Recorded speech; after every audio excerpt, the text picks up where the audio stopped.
아버님, 이 보따리 도착하시기 전까지 절대로 열어보시면 안 됩니다. 중간에 열어보시면 아버님도 죽고 저도 죽는 겁니다.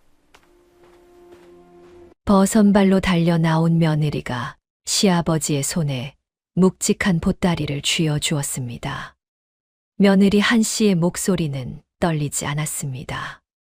떨리는 건 오히려 유배길에 오르는 시아버지, 이판서의 눈빛이었지요. 유배 가는 시아버지에게 며느리가 목숨 걸고 건넨 그 보따리. 그 안에는 대체 무엇이 들어 있었기에 조정의 거물이 자객까지 보내며 쫓아왔던 걸까요? 그리고 그녀는 어떻게 천리박 유배지에서 벌어질 일까지 내다보았던 것일까요? 사연 시작 전 구독 한 번만 눌러주신다면 그곳으로 행운이 가득 깃들기를 바라겠습니다. 이야기는 지금으로부터 수백 년 전 청렴하기로 이름 높았던 이판서 댁에서 시작됩니다. 하늘도 무심하시지 살을 에이는 듯한 칼바람이 몰아치던 어느 겨울날 새벽이었습니다. 평생을 청렴하게 살아오며 백성들의 존경을 한 몸에 받던 이판서 댁 대문에 난데없이 시퍼런 칼날을 든 일금부 나졸들이 들이닥쳐 가문을 송두리째 뒤흔들기 시작했던 것입니다. 역적 이세직은 어명을 받으라. 가택을 수색하고 가산을 모조리 압류하라는 명이다. 나졸들이 쇠몽둥이로 대문을 박살내니 대물림하며 지켜온 가문의 기둥이 맥없이 무너져 내리는 소리가 한양 도성 전체를 뒤흔드는 듯했지요. 수십 명의 관군이 마당으로 쏟아져 들어와 닥치는 대로 세간살이를 내동댕이 치고 기둥마다 시뻘건 압류 딱지를 덕지덕지 붙여대니 집안은 그야말로 순식간에 아수라장이 되고 말았습니다. 참으로 기가 막히고 코가 막힐 노릇 아니겠습니까? 대역죄인의 수괴라는 천인공노할 누명을 쓴 이판서 대감은 상투가 풀리고 버선발인 채로 차디찬 마당 한가운데 끌려 나오게 되었습니다. 엄동설 안의 얼음장 같은 바닥에 무릎이 꿇린 채 포졸들이 거친 손길로 오랏줄을 조여오니 이를 지켜보던 집안 권속들과 노비들은 가슴을 쥐어뜯으며 땅을 치고 통곡을 했지요. 아이고 아버님, 이 무슨 날벼락이란 말입니까? 평생을 결백하게 사신 분께 어찌 이런 일이. 담장 너머 장터까지 울려 퍼지는 그 처절한 곡소리를 들으니 지나가던 까마귀조차 슬피 울며 날아갈 지경이었습니다. 이판서 대감은 입술을 굳게 다문 채 부들부들 떨리는 몸을 간신히 지탱하며 가슴 속 깊이 맺히는 억울함에 피눈물을 삼키고 또 삼키고 있었던 것입니다. 관군들이 이판서 대감의 목에 무겁고 투박한 칼을 씌워 유배지로 끌고 가려던 바로 그 찰나였습니다. 머리칼을 풀어헤치고 소복 차림으로 버선발로 달려 나온 며느리 한 씨가 시아버지의 앞길을 필사적으로 가로막고 나섰던 것이지요. 멈추십시오. 나라의 법이 엄하다 하나 가시는 길에 보따리 하나 전해드리는 것조차 막으시는 것입니까? 한 씨는 나졸들의 거친 밀침에도 아랑곳하지 않고 바닥을 기어서라도 시아버지의 발치를 붙잡고 매달렸습니다. 그녀의 품에는 보자기에 꽁꽁 쌓인 큼지막하고 묵직한 보따리 하나가 마치 제 목숨 줄인 양소중하게 안겨 있었으니 그 모습이 어찌나 비장하던지 구경하던 백성들도 숨을 죽였지요.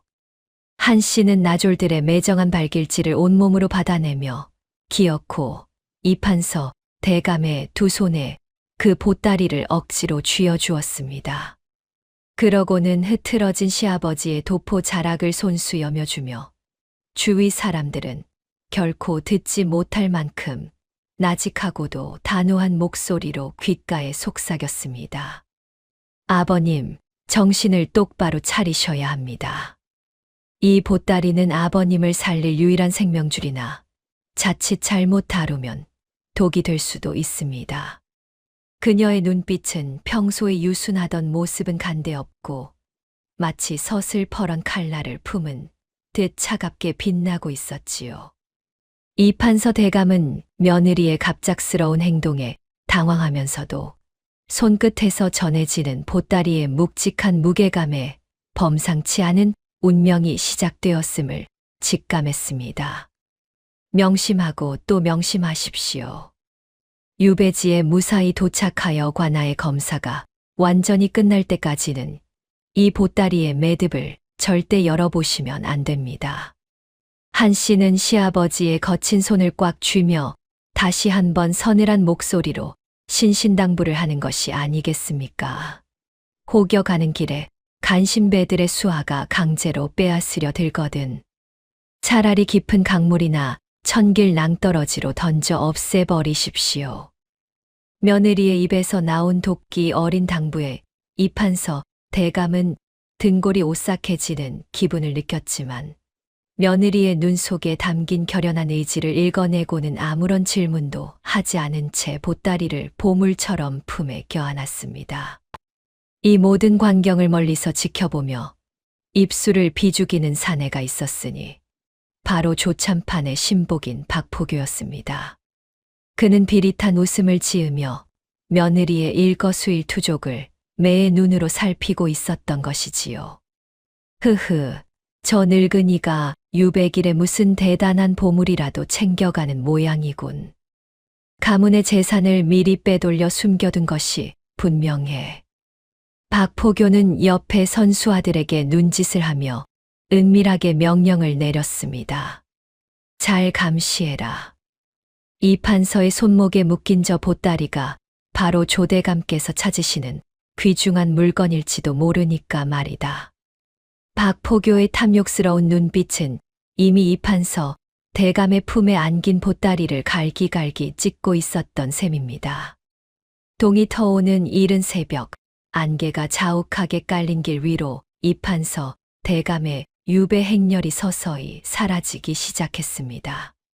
소복을 입은 한 씨는 그 뒷모습이 완전히 보이지 않을 때까지 차디찬 흙바닥에 이마를 짓지으며 처절하게 절을 올렸지요. 아버님, 부디 만수무강하시어 꼭 돌아오셔야 합니다. 이 며느리가 끝까지 가문을 지키고 있겠습니다. 그녀의 맺힌 외침은 찬바람에 실려 멀리 날아갔고 이를 지켜보던 동네 사람들도 눈시울을 붉히며 차마 말을 잇지 못했습니다. 행렬의 꼬리마저 안개 너머로 사라지자 한 씨는 차갑게 식은 땅바닥을 짚고 일어나며 조참판의 집 방향을 향해 눈을 번뜩이며 입술을 깨물었습니다. 사실 며느리 한 씨는 조참판의 간악한 모략으로 집안이 멸문당한 친정의 원한을 가슴 깊이 새기고 살던 여인이었습니다. 그녀는 이판서 대가문이 풍비박산 나기 사흘 전 조참판이 승리에 취해 안심하고 서재를 비운 틈을 타 목숨을 걸고 그곳에 잠입했던 것이지요. 여기 있었구나. 너희가 우리 가문을 짓밟으며 주고받은 그 추악하고 더러운 기록들이 서재 천장, 석가래 사이에 은밀하게 숨겨져 있던 조참판의 비밀 상자를 찾아낸 한 씨는 그 안에서 수많은 충신을 역적으로 몰아 죽이려 했던 비밀 살생부를 손에 넣는데 성공했습니다. 그녀는 그 길로 돌아와 보따리의 밑바닥 천을 뜯어내고 그 사이에 살생부를 교묘하게 깊고 꿰매어 숨겼던 것입니다. 보따리의 겉면에는 시어머니가 남기신 낡은 비단 저고리와 코끝을 찌르는 큼큼한 냄새의 마른 생선들을 겹겹이 덮어 누가 보아도 그저 가련한 유품처럼 보이게 위장했습니다. 시아버지의 등에 업힌 그 보따리는 이제 단순한 짐꾸러미가 아니라 조참판의 숨통을 단숨에 끊어버릴 서슬 퍼런 칼날이나 다름없었지요. 한 씨는 마당 한 구석에 고인 차디찬 핏물을 무명천으로 조용히 닦아내며 조참판 가문의 멸망을 위해 아껴두었던 마지막 복수의 장기말을 놓기 시작했습니다. 이제 시작입니다. 아버님은 기필코 살아서 돌아오실 것이고 저들은 살아서 지옥의 불길을 보게 될 것입니다. 그녀의 나직한 읍조림이 공중에 흩어지자 어디선가 불어온 돌풍이 마당의 낙엽들을 거칠게 휘몰아갔습니다. 한 씨는 그 길로 저작거리 귀퉁이에 자리한 허름하고 낡은 주막을 찾아가 과거 친정아버지가 목숨을 구해준 인연이 있는 전설적인 검객 흥룡을 만났습니다.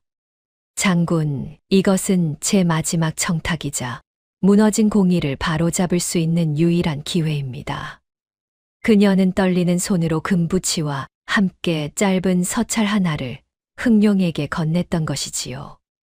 서찰에는 시아버지가 품고 떠난 보따리가 조참판의 손에 들어가는 순간 이 나라의 법도와 가문의 명예가 완전히 무너질 것이라는 처절한 경고가 담겨 있었습니다.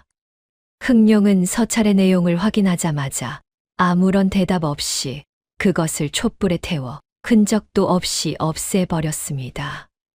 흥룡은 삿갓을 깊게 눌러쓰고 허리춤의 칼날을 점검하며 이판서 대감의 유배기를 따라 그림자처럼 몸을 날렸습니다. 마님의 뜻이 곧 하늘의 뜻이니 제 목숨을 걸고 그 험난한 길을 지켜내겠습니다. 흥룡의 짧고 묵직한 한마디가 어두운 주막방 안을 메아리쳤고 그는 바람처럼 사라져 안개 낀 숲길로 접어들었지요. 한 씨는 주막을 나와 집으로 돌아오는 길에도 조참판 가문의 노비들과 미리 내통하며 심어둔 비밀 조력자들이 제자리에 있는지 하나하나 확인했습니다. 아무리 견고하고 높은 성벽이라도 안에서부터 썩어 문드러지면 무너지는 것은 시간 문제이지요.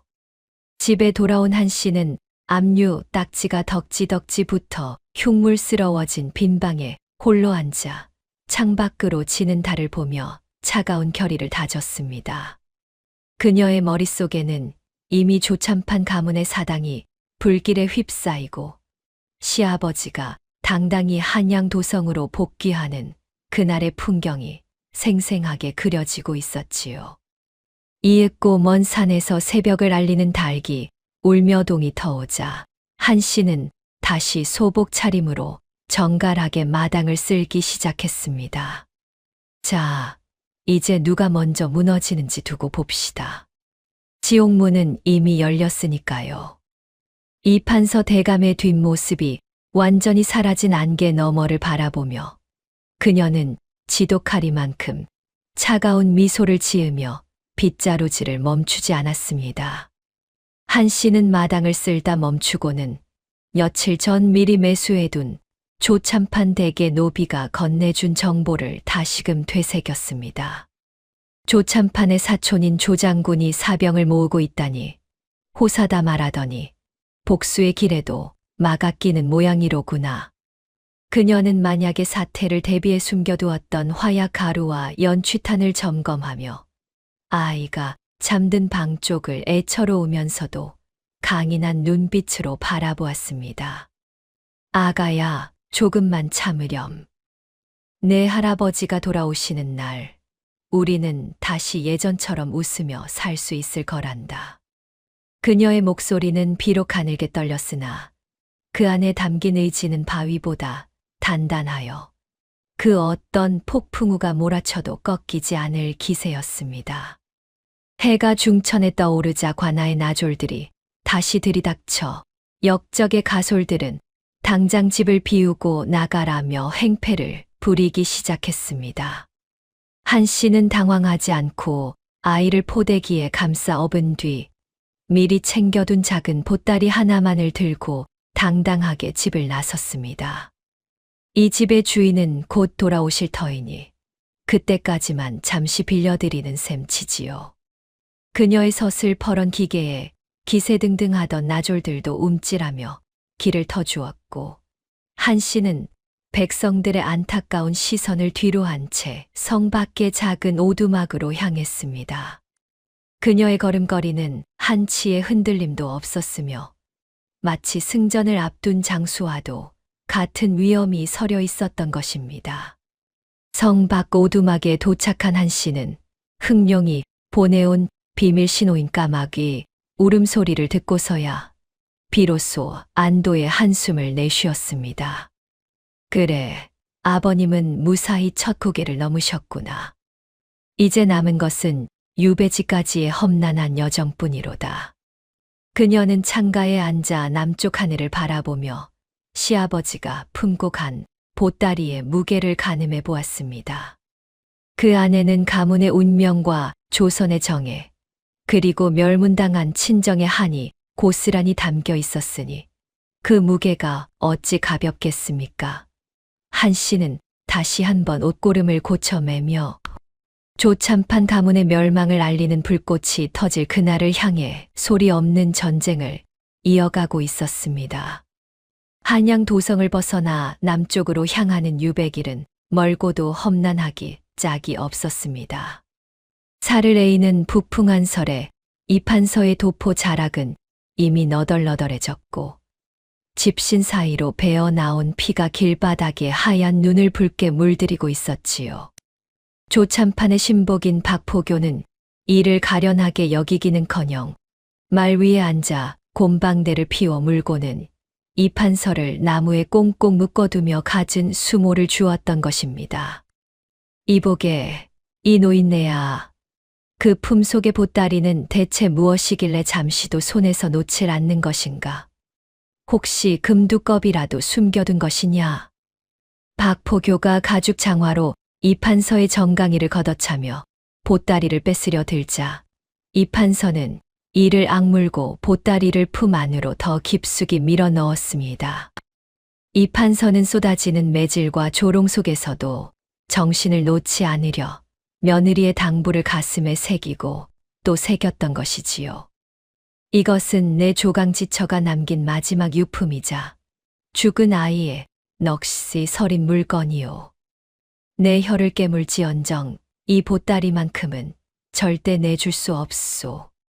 이판서가 눈을 부릅뜨고 호통을 치니 그 서슬퍼런 기계의 박포교도 잠시 주춤하며 침을 뱉고는 물러설 수밖에 없었지요.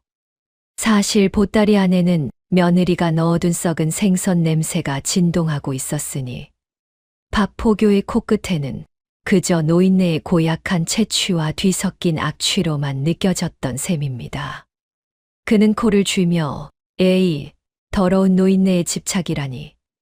조대감께서 찾으시는 물건이 저런 오물 덩어리일 리가 없지라며 혀를 찼던 것입니다. 밤이 깊어 주막에 들러서도 이판서의 고초는 멈추지 않았습니다.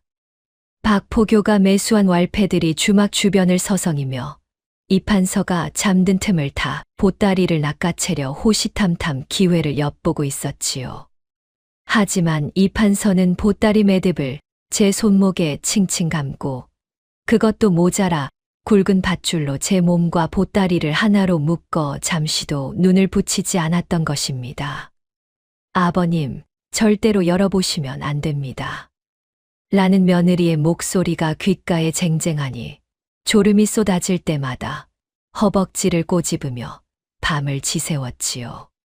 그 눈물겨운 정성이 참으로 대단하여 지켜보는 주막 주모조차 몰래 한숨을 내쉬며 안타까워할 지경이었습니다. 유배 행렬이 이름 모를 고을을 지날 때면 조참판의 사주를 받은 관원들이 길목을 막고 서서 백성들을 선동하곤 했습니다. 저기 가는 노인네가 바로 나라를 팔아먹으려던 역적이다. 저 품에 든 보따리에 백성들의 고혈이 가득 차 있다. 관원의 선동에 속은 무지한 백성들은 이판서를 향해 돌팔매질을 하고 오물을 투척하기 시작했던 것이지요. 이판서의 얼굴은 오물로 범벅이 되었고 깨끗했던 보따리 표면은 이내 시커먼 흙탕물과 오물로 뒤덮여 형체를 알아보기 힘들 정도가 되었습니다. 하지만 이판서는 그 모욕을 묵묵히 견디며 오물이 묻은 보따리를 도포 자락으로 정성스럽게 닦아낼 뿐이었습니다. 박포교는 이판서의 이런 행동을 보고는 조참판에게 보낼 서찰에 이렇게 적어 넣었습니다. 이판서는 완전히 실성한 듯합니다. 썩은 냄새가 진동하는 보따리를 제 자식인 양 끼고 살며 오물에도 아랑곳하지 않으니 더는 경계할 가치가 없습니다. 그는 이 판서가 그저 미친 노인이 되어간다고 굳게 믿으며 감시의 고삐를 슬며시 늦추기 시작했던 것이지요. 이것이야말로 며느리 한 씨가 노린 허허실실의 전략이었음을 이 아둔한 포교가 어찌 알았겠습니까? 한 씨는 이미 보따리 겉면에 고약한 냄새가 나는 어액을 발라두어 적들이 보따리를 자세히 살피고 싶지 않게 만드는 치밀함을 보였던 것입니다. 한편 한양의 조참파는 사라진 살생부 때문에 밤잠을 설치며 괴로워하고 있었습니다. 분명 서재에 두었던 장부인데 귀신이 곡할 노릇이로다. 혹시 그 며느리년이 가져간 것은 아닐까? 조참파는 의심이 꼬리에 꼬리를 물자 손톱이 피가 나도록 뜯으며 서재 안을 미친 듯이 뒤엎고 있었지요. 그는 이 판서의 유백일에 들려보낸 보따리에 혹시라도 장부가 들어있을지 모른다는 생각에 다시금 살기를 띄었습니다. 박포교에게 전해라. 이 판서가 남의 끝자락 유배지에 도착하기 전 무슨 수를 써서라도 보따리를 탈취하고 그 노인네를 조용히 처리하라고 말이다. 명령을 받은 박포교는 이제 더는 지체할 마음이 없었습니다. 험악하기로 소문난 산길을 지날 무렵 그는 미리 대기시켜둔 자객들을 불러내어 이 판서의 길을 가로막게 했지요. 자객들이 시퍼런 칼날을 이 판서의 목에 들이대며 보따리를 내놓으라 위협하니 숲속의 새들도 놀라 바닥이며 날아올랐습니다. 자, 이제 그만 고집 피우고 그 보따리를 내놓으시지. 노인네 목숨이 아깝지도 않느냐. 하지만 이 판서는 며느리의 당부대로 보따리를 가슴팍에 꽉 껴안고 벼랑 끝으로 물러나며 결연하게 외쳤던 것입니다. 네 이놈들, 이것을 건드리면 나는 차라리 이 보따리와 함께 저 아래 낭떠러지로 떨어지겠다. 이 판서의 추상 같은 호통과 결사항전의 기계에 자객들도 섣불리 다가가지 못하고 주춤거리고 있었지요. 바로 그때였습니다. 숲속 어딘가에서 날카로운 파공음과 함께 돌멩이 하나가 날아와 자객의 손목을 정확히 타격했던 것입니다. 으악 하는 비명과 함께 자객이 칼을 놓치자 사방에서 자욱한 연기가 피어오르며 적들의 시야를 가리기 시작했습니다. 어둠 속에서 나타난 눈먼 노파가 고춧가루 주머니를 던져대며 소란을 피우니 자객들은 눈을 비비며 갈팡질팡했지요. 이 노파는 사실 며느리 한 씨가 미리 금을 주어 매수해둔 조력자였던 것입니다. 영감님 이쪽입니다. 어서 이 숲으로 숨으십시오. 노파의 낮은 목소리를 따라 이 판서는 필사적으로 몸을 날려 우거진 숲을 속으로 숨어들었습니다. 이 판서는 숨이 턱끝까지 차오르는 것을 참으며 자객들의 추격을 피해 깊은 산속 동굴로 몸을 숨겼지요.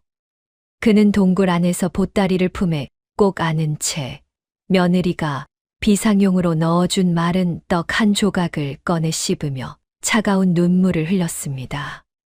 며느리야, 이 시아비가 잘하고 있는 것이냐? 가문의 원수를 갚을 길이 정녕 이 보따리에 들어있는 것이냐? 마른 떡은 돌처럼 딱딱했으나 그 안에는 며느리의 눈물 어린 정성이 깃들어 있어 이 판서에게는 그 무엇보다 달콤했습니다. 며느리가 준 보따리는 이제 단순한 짐이 아니라 무너진 가문의 명예와 자신의 목숨을 지탱하는 유일한 버팀목이 되었던 것이지요. 밤이 깊어지자 이 판서는 보따리 매듭을 다시 한번 고쳐 묶으며 남해 바다의 파도 소리가 들릴 때까지 결코 죽지 않겠노라 하늘에 맹세했습니다. 동굴 밖에서는 자객들의 수색하는 소리와 횃불 그림자가 어른거렸으나 이 판서는 보따리를 품은 채 호랑이 같은 눈빛으로 어둠을 응시했습니다. 정의로운 노학자의 가슴 속에는 이제 두려움 대신 반드시 살아남아 악인들을 심판하겠다는 뜨거운 불길이 타오르고 있었던 것입니다. 박포교와 그 수하들은 밤새 숲을 이 잡듯 뒤진 끝에 결국 해안가 벼랑 끝 바위 틈에 몸을 숨기고 있던 이판서를 찾아내어 포위망을 좁혔습니다. 이 노인네가 쥐새끼처럼 잘도 숨었구나. 이제는 도망갈 곳이 없으니 순순히 그 보물 보따리를 내놓으시지. 박포교는 관기에 어린 눈으로 이판서의 손목을 구두발로 거칠게 짓밟으며 기어코 보따리를 강제로 빼앗아 바닥에 내동댕이 쳤습니다. 그는 드디어 조대감께서 그토록 찾으시던 물건을 손에 넣었다는 승리감에 도취되어 떨리는 손으로 보따리의 매듭을 거칠게 풀어헤쳤던 것이지요. 둘러서 있던 자객들과 나졸들도 숨을 죽이며 보따리 안에서 쏟아져 나올 금은보화를 기대하며 눈을 번뜩이고 있었던 셈입니다. 그러나 보따리가 열리는 순간 현장에는 기대했던 금빛 광채 대신 코를 찌르는 역한 악취와 함께 허망한 정적이 흘렀습니다. 보따리 안에서 굴러나온 것은 누렇게 뜬 시퍼런 고등어, 대가리 몇 점과 구더기가 들끓는 낡은 누더기 옷가지뿐이었지요. 박포교는 제 눈을 의심하며 보따리를 뒤집어 탈탈 털었으나 썩은 생선 토막들만 흙바닥에 나뒹굴자 얼굴이 불그락 푸르락 달아올랐습니다. 이럴 리가 없다. 감히 이 늙은이가 우리를 끝까지 농락했단 말이냐. 분노를 참지 못한 박포교는 이판서의 뺨을 세차게 후려쳤고 노학자의 입가에는 붉은 선혈이 배어 나와 차가운 바닥을 적셨습니다. 이 쓸모없는 노인네를 당장 저 바다에 쳐넣어라. 보따리가 가짜라면 목숨이라도 거두어 조대감님의 화를 풀어드려야겠다. 박포교의 서슬퍼런 명령에 자객들이 시퍼런 칼을 치켜들고 이판서의 목을 겨누며 벼랑 끝으로 몰아세웠던 것입니다. 이판서는 이미 죽음을 각오한 듯 두 눈을 감고 며느리의 이름을 나직히 읊조리며 마지막 기도를 올리고 있었지요. 바로 그 찰나 허공을 가르는 날카로운 파공음과 함께 검은 그림자가 절벽 위에서 소리 없이 내려앉았습니다.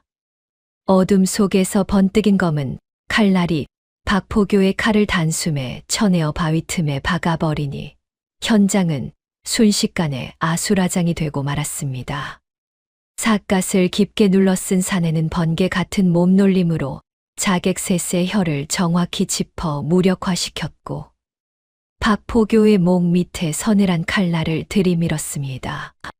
의로운 선비의 피를 보려 하는 자, 그 대가는 오직 죽음뿐이다.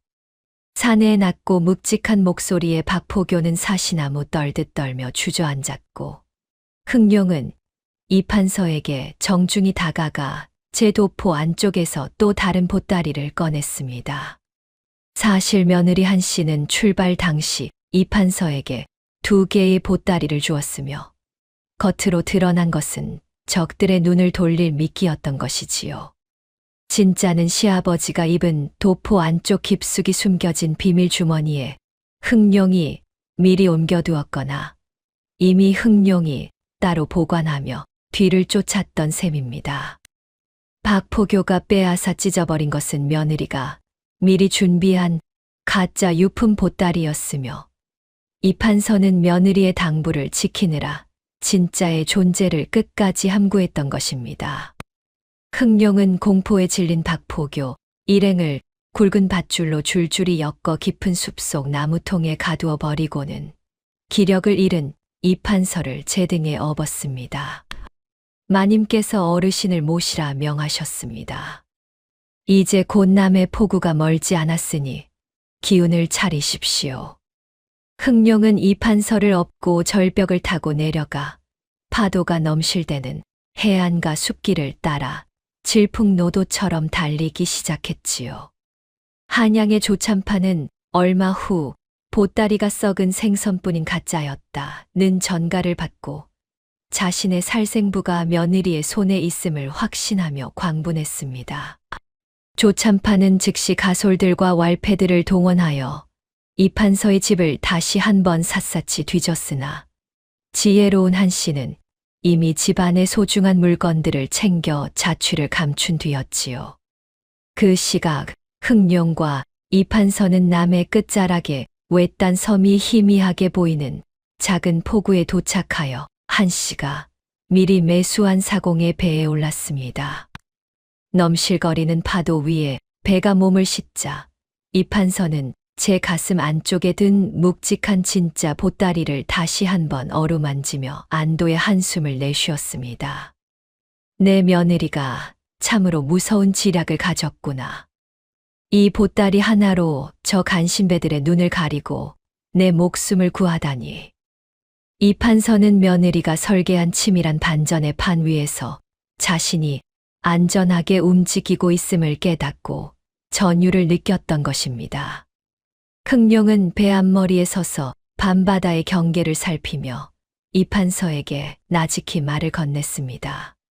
마님께서는 이 보따리가 열리는 날 한양의 해가 바뀔 것이라 장담하셨습니다.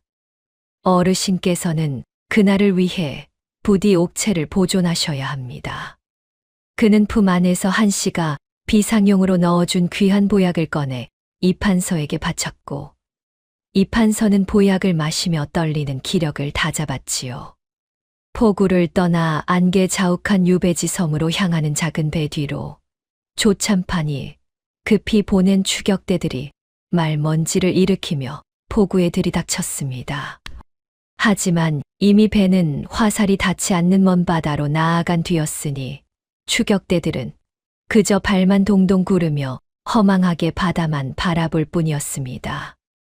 달빛 아래 파도를 가르는 뱃머리 위에서 이판서는 보따리를 품에 꼭 안은 채 복수의 칼날을 갈며 어두운 바다 건너를 응시하고 있었습니다. 남해의 거친 파도를 뚫고 마침내 유배지 섬의 발을 디딘 이판서는 포졸들에 의해 곰팡이 냄새가 진동하는 낡고 허름한 초가집으로 거칠게 인계되었습니다. 사방이 뚫린 벽 사이로 바닷바람이 들이치고 석가래에는 거미줄이 흉물스럽게 드리워져 있었으니 평생을 깨끗하게 살아온 노학자가 감당하기엔 참으로 처참한 광경이었지요. 관아의 이방과 포졸들이 들이닥쳐 역적의 보따리를 샅샅이 검사하겠다며 으름장을 놓자 이판서는 며느리의 당부를 떠올리며 보따리를 품에 꼭 안고 끝까지 버텼던 것입니다. 이것은 내 조강지처가 남긴 유품이요. 정식으로 관아의 검사가 시작되기 전까진 결코 내어줄 수 없소. 이판서가 상대를 압도하는 녹이 띤 목소리로 호통을 치니 포졸들도 잠시 주춤하며 눈치를 보았으나 조참판의 명을 받은 지방관의 등장은 상황을 급변하게 만들었습니다. 지방관은 비릿한 웃음을 지으며 방 안으로 성큼 들어오더니 어디서 감히 관령을 거부하느냐며 이판서의 멱살을 잡고 보따리를 강제로 낚아챘던 것이지요. 그는 보따리를 마루 바닥에 팽개치고는 허리춤에 칼을 뽑아 보따리의 매듭을 사정없이 찢어발기기 시작했으니 이를 지켜보는 이판서의 가슴은 천 갈래 만 갈래 찢어지는 듯 했습니다.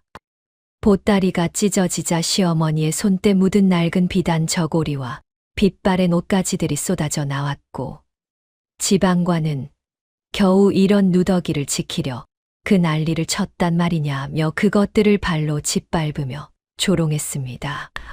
지방관이 코웃음을 치며 보따리 천을 거칠게 뒤흔들자 천 조각들이 사방으로 흩날리며 방 안은 먼지와 퀴퀴한 냄새로 가득 찼던 셈이지요. 참으로 기가 찰 노릇이 아니겠습니까? 평생을 절개로 살아온 대감의 자존심이 일개 지방관의 발밑에서 무참히 짓밟히고 있었던 것입니다.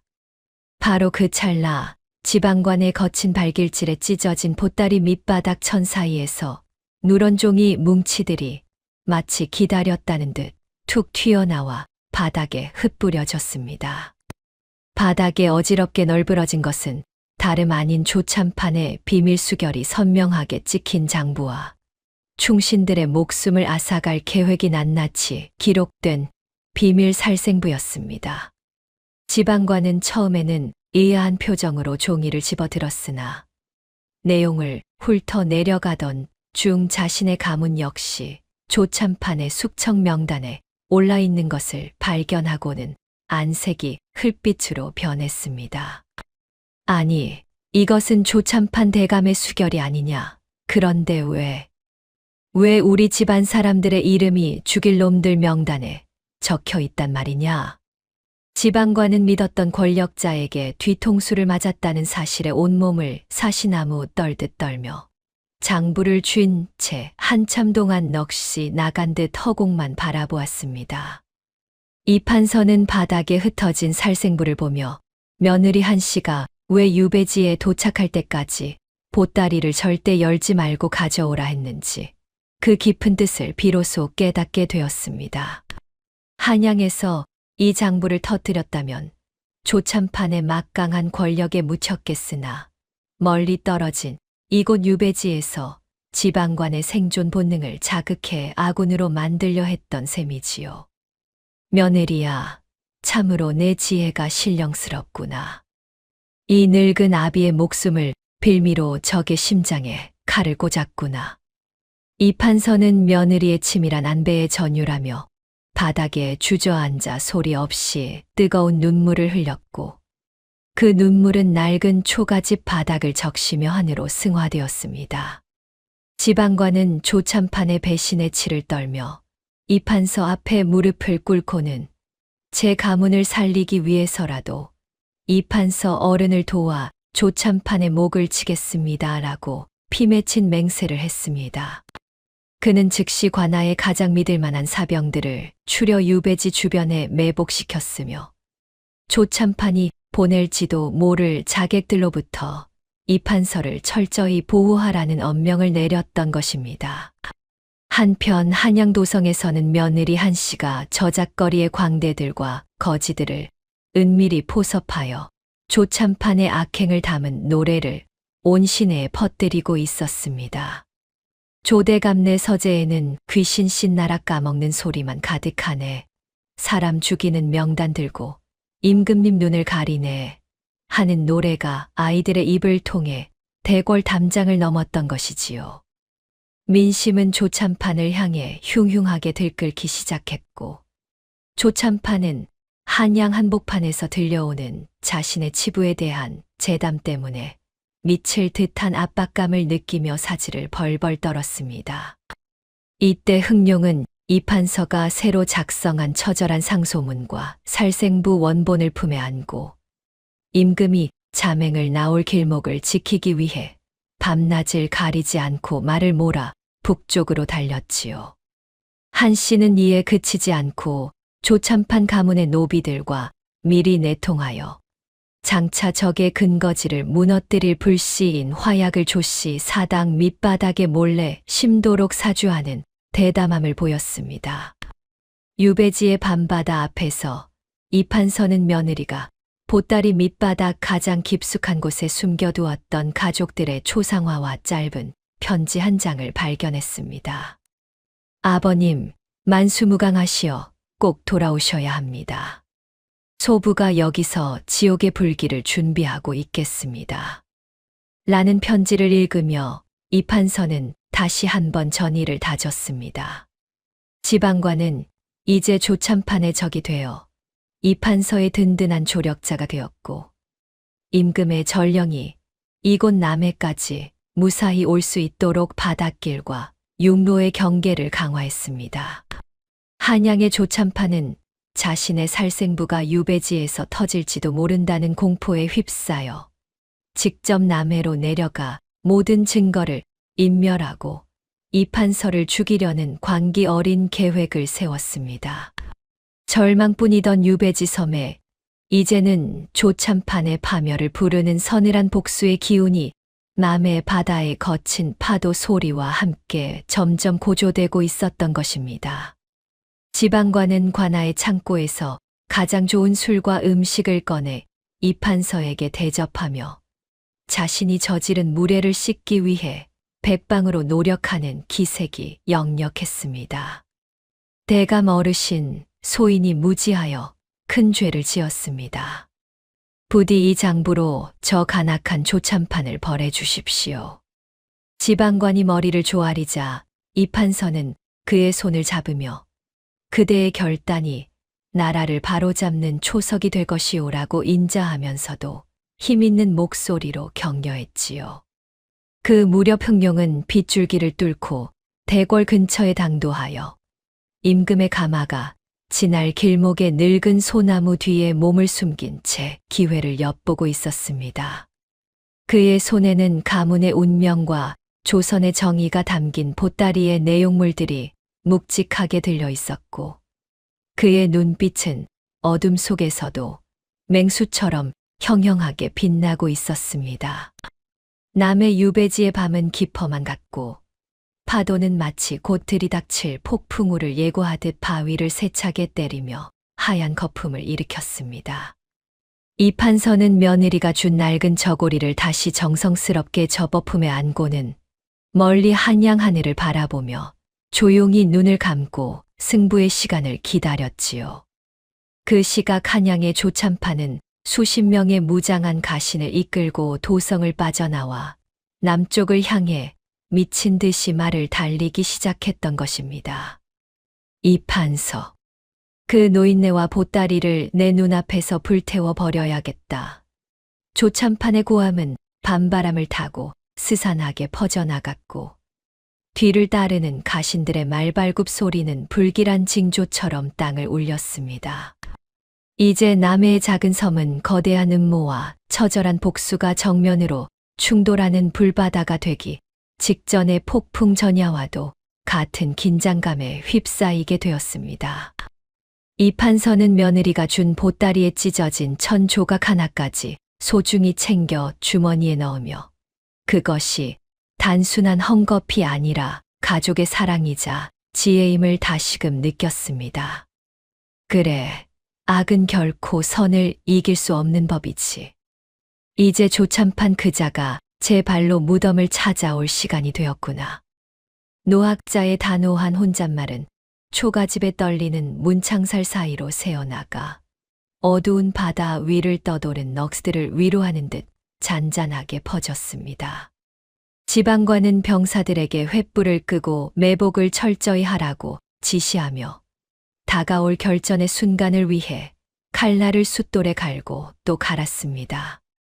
남해의 긴 밤이 지나고 나면 보따리 속에 숨겨져 있던 진실의 빛이 온 세상을 환하게 밝히며 조참판 가문의 어둠을 걷어낼 것이 분명했지요. 이래가 지난 어느 장날 아침이었습니다. 평화롭기만 하던 남의 유배지의 포구를 뒤흔든 것은 수십 필의 말들이 내딛는 서슬 퍼런 말발굽 소리와 자욱하게 피어오르는 흙먼지였지요. 간신 조참판이 자신의 추악한 비리가 이미 임금님의 귀에 들어간 줄도 꿈에도 모른 채 이판서를 확실히 죽여 그 입을 영원히 막아버리겠다는 일념 하나로 직접 유배지까지 내려온 것이 아니겠습니까? 말에서 내린 조참판은 비단 도포 자락을 휘날리며 거만한 걸음으로 이판서의 초가집 마당에 들어서더니 코를 쥐고는 사방을 휘둘러보며 비릿하게 웃었습니다. 에잇, 고약해라. 역적놈이 머무는 곳이라. 그런지 사방에 썩은 생선 냄새와 악취가 진동을 하는구나. 조참판이 곰방대를 휘두르며 호통을 치니 뒤를 따르던 무장 가신들이 시퍼런 칼날을 세우고 이판서의 초가집을 겹겹이 에워쌌던 셈이지요. 조참판은 방 안에 정좌하고 있던 이판서의 멱살을 거칠게 잡아 마당으로 끌어내며 눈에 핏발을 세운 채 소리를 질러댔습니다. 내 놈의 그 보따리에 든 흉계로 감히 나를 모함하려 했느냐. 어서 그 가짜 장부와 보따리를 내놓거라. 그렇지 않으면 이 자리에서 내 놈의 목을 쳐서 바다 물고기 밥으로 줄 것이다. 조참판이 이판서의 뺨에 차가운 칼날을 들이대며 윽박지르니 이를 지켜보던 마을 사람들은 숨을 죽인 채 사색이 되어 발만 동동 굴렀지요. 참으로 절체절명의 위기 상황이 아닐 수 없었습니다. 하지만 우리 이판서 대감이 누구십니까? 평생을 대쪽 같은 기계로 살아온 분 아니십니까?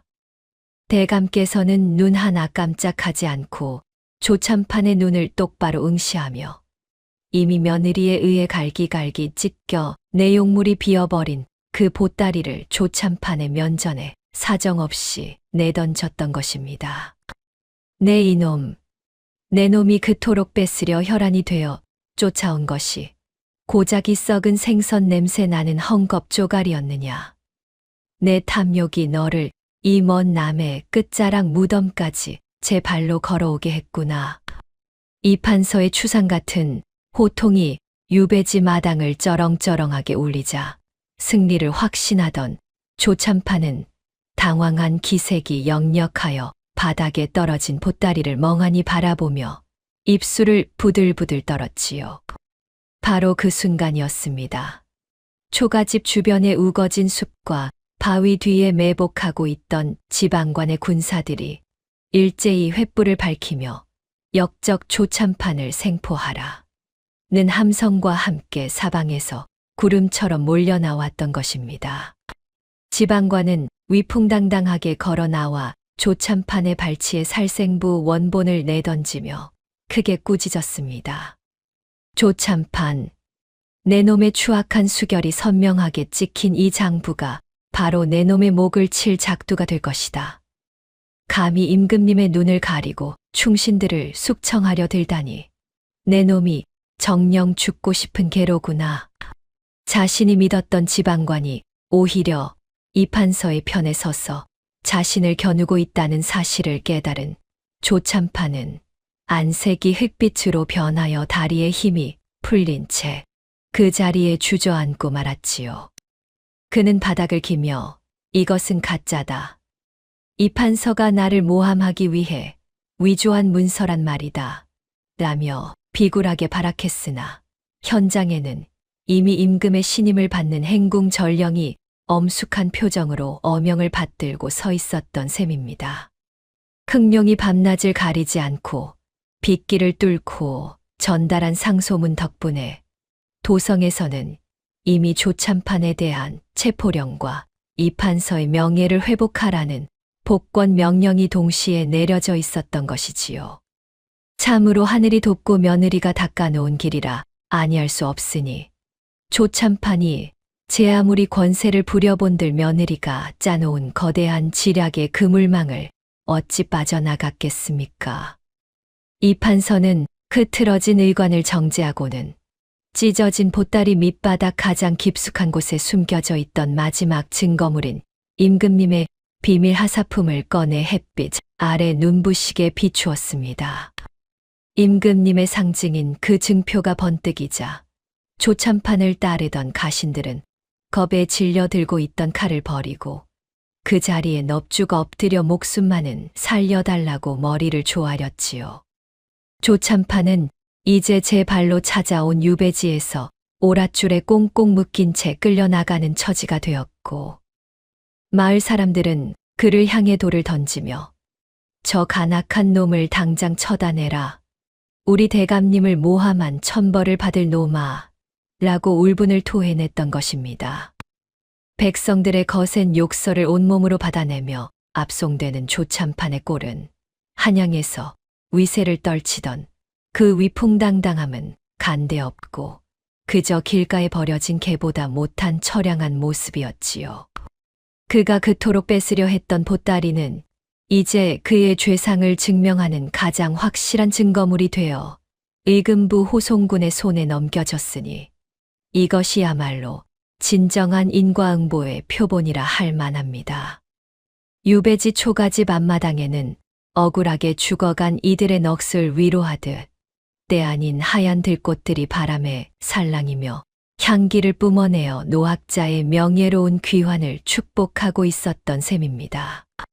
이 판서는 자신을 박대하고 괴롭혔던 박포교를 따로 불러 세우고는 공포에 떨며 사색이 된 그에게 인자하게 말했습니다.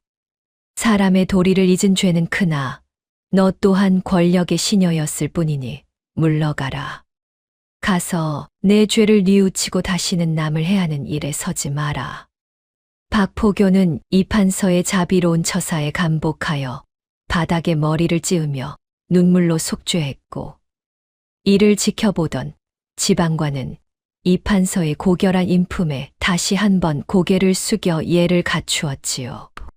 복권 소식을 알리는 파발마가 남해의 포구를 떠나 한양 도성을 향해 힘차게 달려나가는 모습은 마치 먹구름을 뚫고 솟아오르는 아침 해처럼 찬란하고도 웅장하기 그지없었지요. 이 판서는 멀리 한양 하늘을 바라보며 자신을 살리고 가문을 다시 일으킨 영민한 며느리 한씨의 이름을 나직히 부르며 그간의 서름이 씻겨 내려가는 듯한 뜨거운 눈물을 하염없이 흘렸습니다. 며느리야, 참으로 고맙구나. 네가 건넨 그 보따리가 이 늙은 아비의 목숨뿐만 아니라 이 나라의 공의를 바로 세웠구나. 그의 외침은 바닷바람을 타고 멀리 퍼져나갔던 것입니다. 그 무렵 한양도성에서는 조참판의 몰락 소식을 전해들은 민초들이 너 나 할 것 없이 장터로 쏟아져 나와 덩실덩실 춤을 추며 이 판서 가문의 부활을 축하하는 진풍경이 벌어지고 있었습니다. 며느리 한씨는 집안의 간호들을 단속하며 시아버지를 맞이할 준비를 서둘렀으나 그녀의 마음 한구석에는 아직 가시지 않은 불안의 그림자가 스산하게 드리워져 있었지요. 복수의 끝은 달콤했으나 악의 잔당들이 남긴 마지막 발악이 기다리고 있음을 지혜로운 그녀는 이미 예견하고 조용히 다음 술을 준비하고 있었던 셈입니다. 조참판은 압송되는 수레에 창사를 부여잡고 피눈물을 흘리며 저주를 퍼부었습니다. 이대로 끝낼 수는 없다. 내 사촌 조장군이 가만히 있지 않을 것이다. 내 반드시 내년에 목을 베어 내 한을 풀고야 말겠다. 통쾌한 승리의 환호성이 채 가시기도 전에 한양의 이 판서 댁 위로는 다시 한번 심상치 않은 시커먼 먹구름이 몰려오고 있었으니 참으로 호사다마라는 말이 딱 들어맞는 상황이었지요.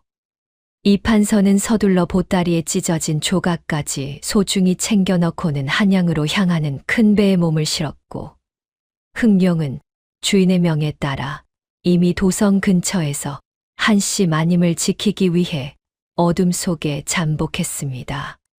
지방관은 이 판서의 앞길에 정예 호위병들을 붙여주며 포구까지 나와 노학자의 앞날을 축복했고, 남해의 백성들은 흰 천을 흔들며 정의로운 관리의 귀환을 진심으로 기뻐했지요.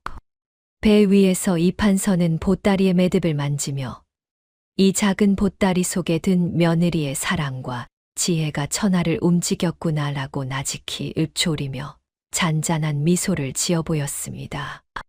파도를 가르며 북상하는 데의 돛은 마치 가문의 기상을 다시 세우듯 팽팽하게 부풀어 올랐고, 바다 위로는 갈매기들이 승전보를 전하듯 힘찬 날갯짓으로 배의 주위를 맴돌았지요. 뱃머리에 서서 한양 쪽을 바라보는 이 판서의 도포 자락은 바람에 힘차게 휘날렸고, 그의 눈동자에는 가문의 밝은 미래와 며느리에 대한 깊은 신뢰가 가득 차 있었습니다. 자, 이제 조참판 그자가 제 발로 판 무덤으로 들어갔으니 남은 불씨만 끄면 만사가 형통이로다. 노학자의 단호한 혼잣말은 파도 소리에 섞여 시원하게 울려 퍼졌습니다.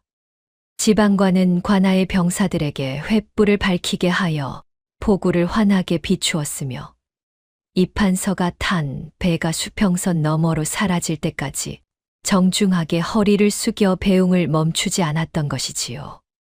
남해의 긴 밤이 지나고 이제 한양에는 진실의 빛이 온 세상을 환하게 밝히며 조참판 가문의 어둠을 완전히 걷어낼 마지막 결전만이 남아 있었던 셈입니다. 이판서는 며느리가 넣어준 마른 떡 한 조각을 다시 꺼내 씹으며 그 투박한 맛 속에 담긴 며느리의 피땀 어린 정성을 혀끝으로 느끼며 다시금 눈시울을 붉혔습니다. 덕을 쌓은 집안에는 반드시 경사가 따른다는 말이 하나도 틀린 것이 없구나.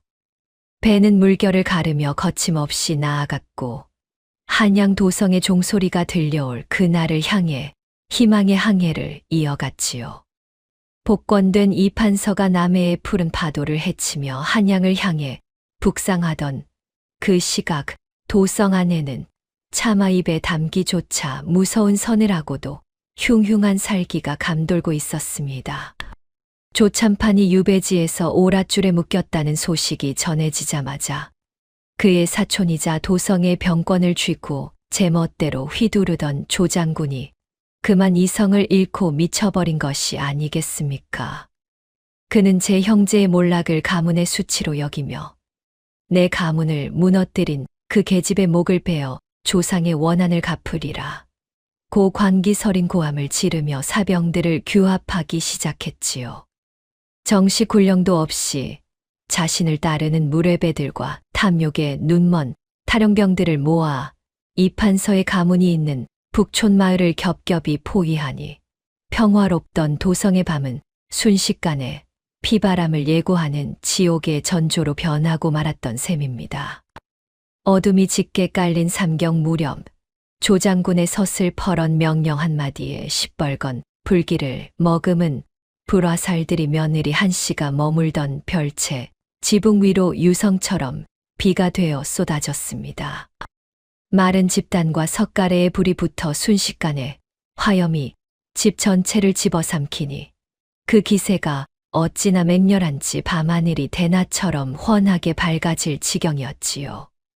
활활 타오르는 불길 속에서 대들보가 쩍쩍 갈라지는 소리는 마치 가문의 비명을 대변하는 듯했고 이를 지켜보는 백성들은 감히 다가가지도 못한 채 발만 동동 구르며 하늘을 원망했으니 참으로 기가 막힐 노릇 아니었겠습니까? 한 씨는 자욱한 매연 속에서 잠든 어린 아들을 들쳐 업고 뒷문으로 필사적으로 탈출하려 했으나 이미 그곳에는 살기에 찬 조장군의 수하들이 길목을 막아선 채 비릿한 웃음을 짓고 있었습니다. 조장군은 직접 칼을 빼들고 화염 사이로 나타나 한 씨의 앞길을 가로막으며 어딜 도망가느냐. 내년이 우리 대감을 사지로 몰아넣고 제 명의 살기를 바랐더냐 라고 짐승처럼 포효했습니다. 그는 광기에 서린 눈으로 칼을 치켜들고 한 씨를 향해 성큼성큼 다가오니 이를 지켜보던 간호들은 공포에 질려 비명을 지르며 사방으로 흩어졌고 집안은 그야말로 아수라장이 되고 말았지요. 조장군은 한 씨를 불길이 치솟는 구석으로 몰아넣고는 살생부를 내준 대가는 내년의 목숨뿐만 아니라 이 가문의 씨를 말리는 것이다 라며 차마 입에 담지 못할 폭언을 쏟아내며 그녀의 목숨을 위협했던 것입니다. 이때 한양 도성안은 조장군이 일으킨 이 갑작스러운 사동으로 인해 자다 깨어난 백성들이 아이를 안고 맨발로 뛰쳐나오는 등 전대미문의 대혼란에 빠지게 되었습니다. 한 씨는 아이가 연기에 질식할까봐 자신의 옷소매를 찢어 아이의 코와 입을 정성스레 가려주며 떨리는 손으로 소매 안의 비밀 주머니를 더듬어 마지막 방책을 찾았습니다. 그녀는 위기의 순간에도 평정심을 잃지 않고 미리 준비해 두었던 강력한 연기 주머니인 연취탄을 바닥에 내동댕이 쳤고 그 순간 펑 소리와 함께 자욱한 연기가 사방으로 퍼지며 적들의 시야를 완전히 가렸지요. 으악, 이게 무슨 냄새냐. 눈을 뜰 수가 없다. 병사들이 눈을 비비며 갈팡질팡하는 사이 한 씨는 담장 너머로 몸을 피하려 안간힘을 썼으나 운명의 장난인지 자욱한 연기 속에서 조장군이 휘두른 칼날이 그만 한 씨의 어깨를 깊게 스치고 지나가고 말았습니다. 정갈하던 하얀 소복은 순식간에 검붉은 선혈로 물들었고 한 씨는 고통에 신음하며 무릎을 꿇었지만 품 안의 아이만은 땅에 닿지 않게 필사적으로 지탱하며 어머니의 위대함을 보여주었지요. 한편 이판서는 한양 나루터의 발을 내딛자마자 자신의 집 방향에서 밤하늘을 불길하게 물들이는 거대한 불길을 목격하고는 심장이 멎는 듯한 충격을 받았습니다. 안 된다. 며느리야. 내 손주야. 이판서는 나귀에서 굴러떨어지듯 내려 말로 갈아타고는 채찍이 부러져라 휘두르며 불길이 치솟는 집을 향해 광풍처럼 달려갔으나 이미 상황은 최악으로 치닫고 있었습니다. 조장군은 연기가 거치자 부상으로 비틀거리는 한 씨의 머리채를 거칠게 잡아 불타는 가옥 앞으로 끌고 가 방금 도착하여 망연자실해 있는 이판서의 눈앞에 인질로 내세우며 비열하게 웃어댔지요. 이판서, 멈춰라. 한 발자국이라도 더 다가오면 이 계집의 목을 베어 저 불덩이 속에 던져버릴 것이니라. 조장군의 협박에 이판서는 말에서 떨어져 흙바닥을 기며 며느리를 향해 오열하며 하늘을 우러러 통곡했습니다. 불길은 점점 거세져 이제는 집안의 대들보와 기둥들이 무너져 내리는 굉음이 연달아 들려왔고 한 씨는 출혈이 심해지며 점차 정신이 아득해지는 것을 느꼈습니다. 조장군의 부하들은 주인 없는 집을 약탈하며 가문의 소중한 보물들을 챙겨 달아나는 등 인간으로서 차마 못할 짓을 서슴없이 자행하며 불난 집에 부채질하는 격으로 악행을 이어갔지요. 이판서는 칼을 든 손을 바들바들 떨며 내 목숨을 가져가고 제발 그 아이와 며느리만은 살려다오라고 머리를 바닥에 짓지으며 애걸복걸했으나 악귀가 씌운 조장군에게는 아무 소용이 없었습니다. 조장군은 비열한 웃음을 지으며 칼날을 한 씨의 가녀린 목줄기에 바짝 밀착시켰고 한 씨의 어린 아들은 엄마의 품에서 공포에 질려 자지러지게 울어대니 그 소리가 듣는 이의 심장을 도려내는 듯 했습니다. 모든 희망이 사라지고 악인의 칼날이 내려쳐지려는 순간 한 씨는 희미해지는 의식 속에서도 마지막 힘을 다해 소매 속에 비취 조각을 손에 쥐며 결전의 순간을 기다렸습니다. 불타는 집에서 솟아오르는 연기와 한 씨의 붉은 피가 뒤섞인 그 처절한 광경은 조선의 정의가 이대로 무너지는 것인가 하는 의구심을 자아내며 보는 사람의 애간장을 태웠지요. 과연 하늘은 이 의로운 며느리와 충신 이판서를 이대로 저버릴 것인지 아니면 기적 같은 반전이 일어날 것인지 도성의 밤은 그 어느 때보다 깊고 어두웠던 셈입니다. 이판서의 통곡 소리와 조장군의 광기 어린 웃음, 그리고 타오르는 불꽃 소리가 한데 섞여 북촌 마을의 밤을 뒤흔들고 있었으니 이를 어쩌면 좋단 말입니까?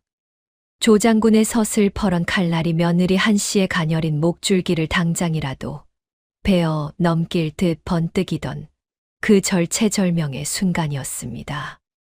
이판서 대감은 차마 눈을 뜨고 보지 못해 고개를 돌린 채 통곡하였고 조장군은 광기에 찬 웃음을 터뜨리며 칼을 높이 쳐들었지요.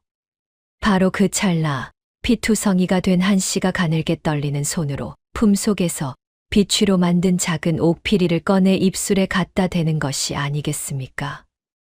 그녀는 마지막 남은 혼신의 힘을 다해 피리를 불었고 그 날카로운 소리는 불길이 치솟는 마당의 소음마저 뚫고 도성의 밤 공기를 찢어발기며 하늘 높이 솟구쳐 올랐던 것입니다. 소름 끼치는 피리 소리가 한양 땅 가득 울려 퍼지자 조장군은 이까지 장난감이 너를 살릴 줄 아느냐 며 비웃음을 날리고는 단칼에 한 씨를 배려했습니다.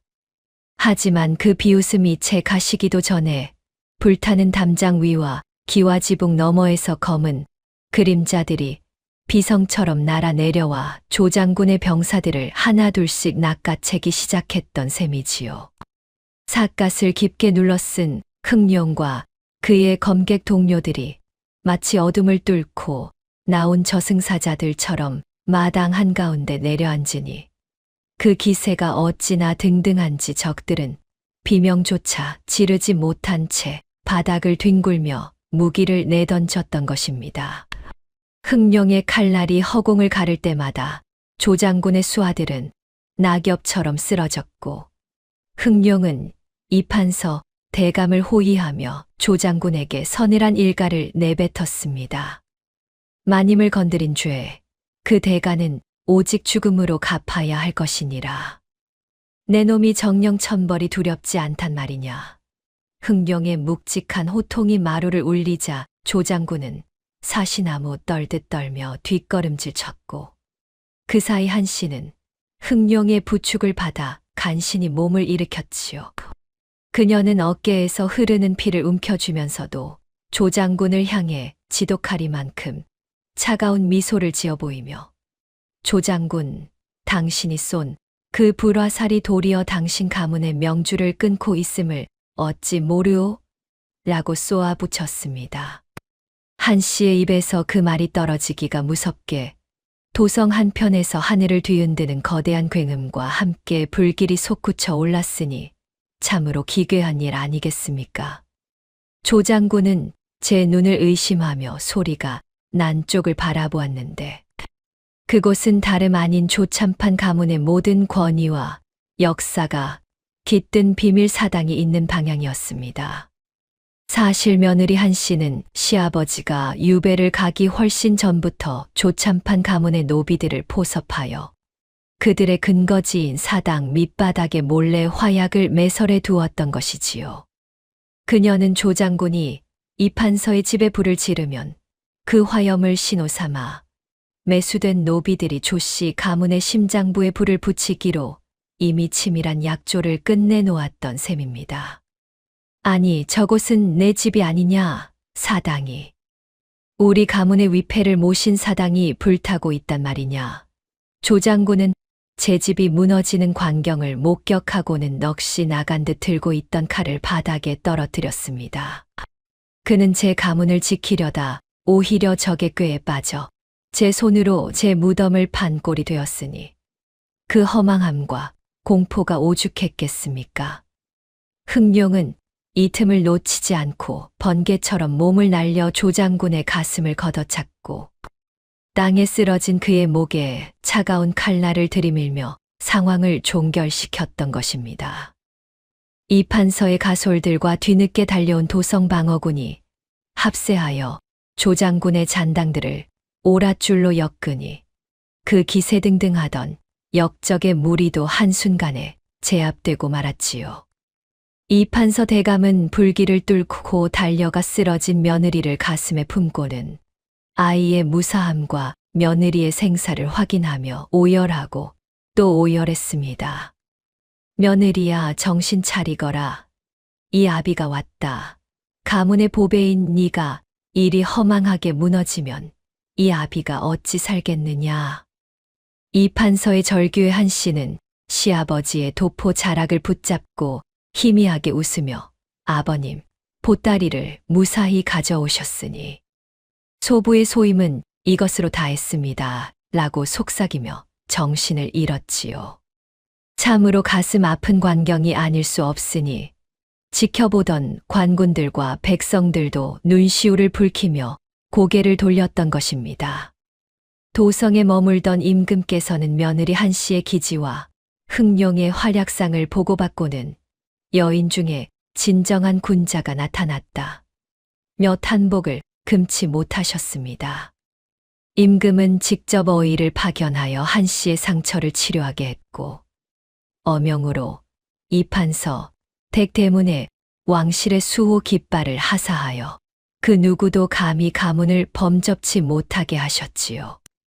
백성들은 이 소식을 전해 듣고는 너나 할 것 없이 양동이에 물을 담아와 이판서 댁에 남은 불씨를 끄는데 앞장섰으니 민심이 곧 천심이라는 말이 하나도 틀린 것이 없었던 셈입니다. 하늘도 며느리의 지성에 감복했는지 시커먼 연기로 가득했던 밤하늘에 먹구름이 걷히고 은은한 달빛이 불탄 자리를 포근하게 비추기 시작했습니다. 흑룡은 조장군의 목을 밟은 채 이로운 이의 피는 너희 같은 탐관오리들이 감히 넘볼 것이 아니다라며 준엄하게 일가라고는 가문을 수호하기 위해 굳건히 자리를 지켰습니다. 사실 한씨가 미리 매수해두었던 조장군의 측근 신복이 결정적인 순간에 조장군의 도주 경로를 차단하여 상황이 더욱 빠르게 종결될 수 있었던 것이지요. 돈과 권력으로 맺어진 악인들의 관계는 위기의 순간에 모래성처럼 무너진다는 것을 며느리는 이미 꿰뚫어 보고 있었던 것입니다. 타오르던 불길이 잡힌 이판서 댁 대문 위로는 이제 임금이 내린 하얀 수호에 깃발이 밤바람에 위풍당당하게 나부끼며 정의의 승리를 선포하고 있었습니다. 이판서는 피투성이가 된 며느리의 손을 꼭 부여잡고 하늘이 무너져도 솟아날 구멍이 있다는 말을 내 오늘 보았구나라며 하염없이 눈물을 흘리며 며느리의 쾌유를 빌었습니다. 그는 며느리가 고난 속에서도 지켜낸 가문의 등불이 얼마나 귀하고 소중한 것인지 뼈저리게 느끼며 그녀를 위해 평생을 바쳐 보답할 것을 다짐했지요. 도성 사람들은 이제 며느리 한씨를 가리켜 조선을 구한 지혜의 꽃이라 부르며 그녀의 행보를 칭송하기 시작했습니다. 동이 터오는 한양 도성의 아침은 그 어느 때보다 맑고 정갈한 공기와 함께 가문을 지켜낸 며느리의 위대한 전설이 시작되었음을 온 세상에 알리고 있었습니다. 삼경이 지나고 달이 중천에 높게 뜬 어느 고요한 밤이었습니다. 대궐 앞마당은 횃불을 든 호위 병사들이 겹겹이 늘어서 있었고 그 서슬퍼런 불빛 아래에서 지난 수년간 조정을 어지럽혔던 간신 조참판과 그 일당에 대한 엄중하고도 준엄한 심판이 내려졌던 것입니다. 임금께서는 옥좌에 앉아 분노 섞인 목소리로 교지를 내리셨으니 조참판과 조장군 일가에게는 멸문지화에 버금가는 가혹한 형벌이 떨어졌지요. 참으로 기가 찰 노릇이 아니겠습니까? 권세를 믿고 아나무인으로 행동하던 자들이 이제는 밧줄에 묶인 채 바닥을 기며 목숨만을 구걸하는 처량한 신세가 되었으니 말입니다. 조참판은 평생 쌓아온 모든 가산을 몰수당하고 한양 땅에서 영원히 추방되어 변방의 가장 비천한 노비로 전락하는 처벌을 받게 되었습니다. 임금께서는 그가 모략으로 괴롭혔던 수많은 백성들과 선비들에게 평생 속죄하며 살라는 명을 내리셨으니 이는 죽음보다 더한 치욕이었던 셈이지요. 의금부 나졸들에게 끌려가는 조참판은 거적대기를 뒤집어 쓴 채 아이고 억울하구나. 내가 어찌하여 이런 꼴이 되었단 말이냐 라고 비참하게 울부짖었으나 그를 향해 돌아오는 것은 백성들의 차가운 시선과 거친 돌팔매질 뿐이었습니다. 이판서 대감은 조참판의 역모를 밝혀내고 나라의 기강을 바로 세운 1등 공신으로 추대되어 조정의 가장 높은 자리인 정승의 자리에 오르게 되었습니다. 하지만 이판서 대감은 임금 앞에서 머리를 조아리며 전하, 소신은 그저 늙은 몸을 보존했을 뿐입니다. 이 가문을 살리고 대역죄를 밝힌 진정한 공은 모두 소신의 며느리 한씨에게 있사옵니다. 라고 정중히 공을 돌렸지요. 대감께서는 화려한 관복을 입고도 겸손한 자세를 유지하시며 자신의 명예보다 며느리의 지혜를 온 세상에 알리는 데 힘쓰셨으니 참으로 존경스러운 어른이 아니겠습니까? 지혜로운 며느리 한씨는 그 공로를 인정받아 정일품 외명부 최고의 품계인 정경부인의 봉작을 받았고 임금께서는 친히 여중군자뉴 주둔자니 종쥔즈라는 글귀가 새겨진 현판을 내려 그녀의 지략을 칭송하셨습니다. 이판서 댁 대문에 금빛 찬란한 현판이 걸리던 날, 한양 도성 안의 사람들은 너 나 할 것 없이 모여들어 참으로 조선의 여인 중에 으뜸이로다 라며 박수를 치고 환호성을 질렀던 것입니다. 한씨 마님은 화려한 비단옷을 입고도 예의를 잃지 않았으며 불탄 별채가 다시 지어지는 동안에도 시아버지를 봉양하고 아이를 키우는 데 정성을 다했습니다. 세월이 흘러 이판서 대감의 가문은 이전보다 더욱 크게 번창하였고 집안의 아이들은 무럭무럭 자라나 할아버지의 무릎 위에서 옛날 이야기를 듣게 되었습니다. 아이들이 눈을 초롱초롱하게 뜨고 할아버지, 그때 그 보따리 안에는 진짜 금은보화가 들어 있었나요? 라고 물으면 이판서 대감은 허허롭게 웃으시며 당시에 긴박했던 이야기를 들려주곤 하셨지요. 그 보따리 안에는 금은보화보다 더 귀한 너희 어머니의 피눈물과 지혜가 들어 있었단다. 아이들은 그 이야기를 가슴에 새기며 정의롭고 올바른 사람으로 성장해 나갔던 것입니다. 한씨 마님은 가문이 안정을 되찾은 후에도 시아버지가 고초를 겪었던 남해 유배지 마을을 잊지 않았습니다. 그녀는 매년 추수가 끝나면 쌀과 고기를 듬뿍 실은 배를 보내어 유배지에서 자신들을 도와준 백성들과 가난한 이들을 살뜰히 보살폈던 셈이지요. 흥룡은 이제 가문의 수호자로 남아 끝까지 한씨 마님의 곁을 지켰으며 그는 삿갓을 벗고 정식 호위 무사가 되어 가문의 기틀을 튼튼히 하는데 일조했습니다. 은혜를 입으면 반드시 갚고 원하는 정의로 다스린다는 한씨 마님의 뜻이 온 고을에 퍼져나가니 민심이 그녀를 향해 고개를 숙이지 않을 수 없었습니다. 그러던 어느 날 변방 유배지에서 비참하게 노역을 하던 조참판이 차디찬 거적대기를 덮은 채 숨을 거두었다는 소식이 한양 땅까지 들려왔습니다. 평생 남의 눈에 피눈물을 내더니 결국 자신도 외로이 죽음을 맞이했으니 이를 두고 하늘에 그물이 성겨 보이나 빠져나갈 구멍은 없다고 하는 모양이지요. 백성들은 그 소식을 듣고 고소해하기는커녕 사람이 어찌 악하게 살면 안 되는지 똑똑히 보았다며 혀를 찾고 그의 죽음을 동정하는 이는 아무도 없었습니다.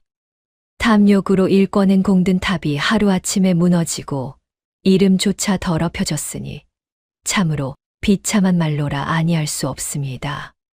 어느 화창한 봄날 정원의 모란 꽃이 활짝 피어나 향기를 뿜어낼 무렵이었습니다.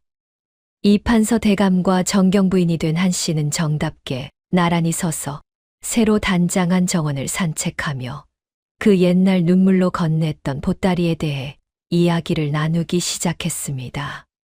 따스한 봄볕이 두 사람의 얼굴 위로 내려앉으니 지난날의 고통은 온데간데 없고 오직 평온함만이 가득했지요. 며느리야, 지금 생각해도 참으로 아찔하구나. 그때 네가 그 보따리를 주지 않았더라면 내가 어찌 이 봄날을 맞이했겠느냐. 이판서 대감의 목소리에는 며느리에 대한 깊은 애정과 고마움이 듬뿍 묻어 있었습니다. 며느리 한씨는 살포시 미소를 지으며 시아버지의 옷깃을 여며드리고는 나지막이 대답했습니다.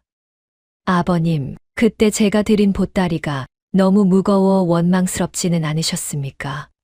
매질을 견디며 지키기엔 너무도 냄새나고 하찮은 짐이었을 텐데요. 그 말에 이판서 대감은 지팡이를 짚고 서서 멀리 남쪽 하늘을 바라보며 허허롭게 큰 웃음을 터뜨렸던 것입니다. 허허, 원망이라니. 그 보따리의 무게는 짐이 아니라 바로 우리 가문의 운명이었느니라. 네가 건넨 것은 헝겊조가리가 아니라 멸문의 위기에서 건져 올린 우리 가문의 심장이었지. 착한 사람은 반드시 복을 받고 악한 자는 반드시 벌을 받는다는 이 이야기는 저작거리 전기수들에 의해 100년 넘게 전해 내려오는 불후의 전설이 되었습니다. 한 씨가 가슴 깊이 품었던 친정의 억울한 원한도 이제는 깨끗이 씻겨 내려갔고 친정 가문의 사당에도 다시 향불이 꺼지지 않게 되었으니 이보다 더 완벽한 해피엔딩이 어디 있겠습니까? 사람들은 살아가며 견디기 힘든 고난을 겪을 때마다 이판서의 보따리 이야기를 떠올리며 지혜로운 인내와 가족에 대한 사랑이 결국 승리한다는 진리를 되새기곤 했습니다. 오랜 세월이 흘러도 한씨 마님의 지혜는 전설로 남아 조선의 모든 여인이 본받아야 할 덕목으로 칭송받았습니다.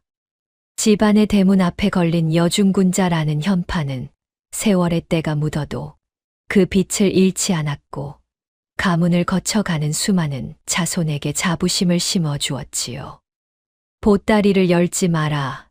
는 그 짧은 당부 속에 담긴 깊은 전략과 믿음은 단순한 야담을 넘어 가문의 철학이 되어 대대손손 전해졌던 셈입니다. 이야기꾼이 부채를 탁 소리 나게 접으며 이야기를 마무리하니 듣고 있던 청중들은 깊은 여운에 젖어 한동안 자리를 뜨지 못했습니다. 정원의 모란 꽃은 해마다 더욱 탐스럽게 피어났고 이판서 가문의 사당 앞에는 늘 맑은 향내음이 진동하였습니다. 지혜로운 며느리 한 씨의 손길이 닿은 곳마다 복의 기운이 넘쳐났으니 아이들은 마당을 뛰어놀며 웃음소리를 멈추지 않았던 것입니다. 하늘은 스스로 돕는 자를 돕는다고 했던가요? 한 씨 마님이 뿌린 지혜와 선의의 씨앗은 울창한 숲이 되어 가문을 영원히 지탱하는 든든한 버팀목이 되었습니다. 이제 도성 사람들은 이판서댁 며느리 같은 사람 하나만 있으면 나라에 걱정이 없겠다며 입을 모아 칭찬을 아끼지 않았습니다. 어느덧 해는 뉘엿뉘엿 서산으로 기울고 붉은 노을이 이판서 댁 지붕 위를 따스하게 덮어주고 있었습니다. 덕을 쌓은 집안에는 만대까지 이어질 평화롭고 고요한 밤이 찾아왔으며 며느리 한 씨는 잠든 아이의 이마를 짚어주며 조용히 기도를 올렸습니다. 아버님과 아이들이 평안하니 소부 더 바랄 것이 없습니다.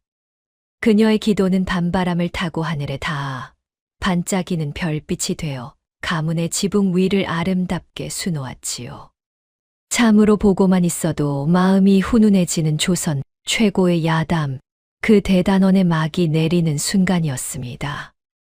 이야기꾼이 부채를 고쳐 쥐고 마지막으로 청중들을 향해 인사를 건넸습니다. 여러분, 보따리 속에 숨겨진 며느리의 묘책 재미있게 들으셨습니까? 악을 이기는 것은 칼이 아니라 지혜요. 가문을 세우는 것은 권력이 아니라 신뢰라는 것을 잊지 마십시오. 청중들은 고개를 끄덕이며 뜨거운 박수를 보냈고 장터의 저녁은 이야기의 향기로 가득 찼습니다. 지혜로운 한씨 부인의 전설은 오늘날까지도 우리 가슴 속에 남아 진정한 가족애와 정의의 소중함을 일깨워주고 있는 것입니다. 이렇게 해서 조참파는 자신이 그토록 숨기려 했던 살생부를 제 손으로 만천하에 드러내고 말았습니다. 남을 해치려 썼던 붓이 결국 제 목을 조르는 올가미가 되었으니 이보다 통쾌한 인과응보가 또 있을까요? 그리고 며느리 한씨 부인. 버선발로 달려나와 보따리를 건네던 그 여인은 시아버지의 목숨만 구한 것이 아니었습니다. 가문의 명예를, 억울하게 쓰러질 뻔한 정의를 구해낸 것이지요. 참으로 무서운 것은 칼이 아니라 지혜요. 가장 날카로운 복수는 적이 제 발로 함정에 걸어 들어오게 만드는 것. 오늘 이야기가 전하는 교훈이 아닐까 합니다. 오늘의 이야기가 당신의 마음에 작은 울림을 드렸다면 앞으로도 따뜻하고 행복한 이야기들로 찾아뵐 수 있도록 구독과 좋아요를 눌러주세요. 그리고 사연의 주인공을 위한 따뜻한 말씀도 댓글로 부탁드립니다.